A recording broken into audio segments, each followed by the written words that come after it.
feels way too easy. Am I the only one that feels like Crowhead coming back to Rinka and coming back to daily society felt way too easy? Like, he was just let loose like nothing ever happened. I mean, the way he was acting at the end of this episode, it felt like everything was okay, everything was fine.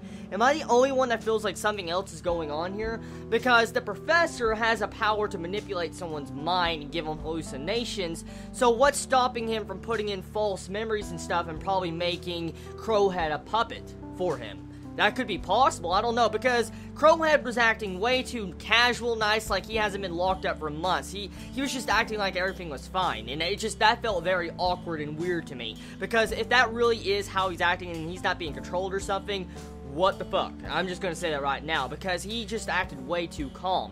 So anyways, at the end of this episode, you see Minami and the gang that was introduced this episode coming in to attack the school where Rinka and Crowhead are currently at, and most likely it has something to do with the plan that the professor whispered to Minami in the middle of this episode. Now here's the thing, what did the professor whisper to Minami? Because Minami got really pissed off, upset, she broke that vase, and speaking of that vase, did anyone else see the animation on that vase or vase, whatever you want to call it, that Minami broke in the middle of this episode? That looks so fucking shitty, oh my god.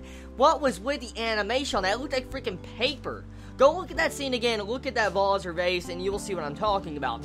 Anyways, you get to see Minami pissed off at whatever the professor whispers to her, and you see her just get really upset. She goes to Crowhead, and then all of a sudden she lets him loose the next morning. And so the big question is, what was it that he said?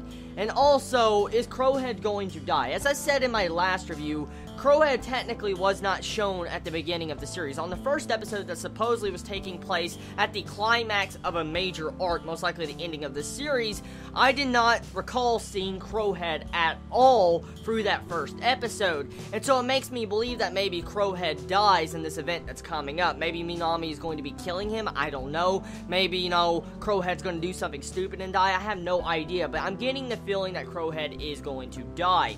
Now, the episode, for the most part, I love the first half of how it builds up the tension between the Espers and humans. You're starting to see, you know, the political views on it, and you're seeing how people are really having, you know, tension against the Espers, and Espers are having tension against humans. Now, one thing I really want to compliment, you know, the current animators in the studio that is doing this series, Tokyo ESP, is that they managed to really get a good Chinese voice actor for that one girl, the one girl with black snake eyes. Like, what the hell was with those eyes? I have to compliment the actor, the voice actor that was doing the Chinese to both actors, the male and female voice. That was really good, and it really sounded like legit Chinese. Like, it didn't sound like how English sounds. You know how English sounds in anime. Let's look at Zenkyo no Terror, for instance. Pretty much, I have to say, I enjoyed the way the voice actors put life into the Chinese acting. That was really good. One other thing, though, I like the animation in certain parts of this episode, but like I said, some parts in this episode felt rather bad, like the animation quality dropped in some specific scenes, mostly that vase scene.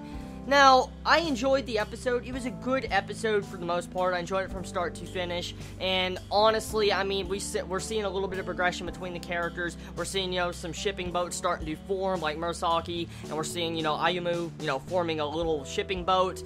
So, personally, good episode. I enjoyed it, and hopefully we'll get to see some awesome action next episode.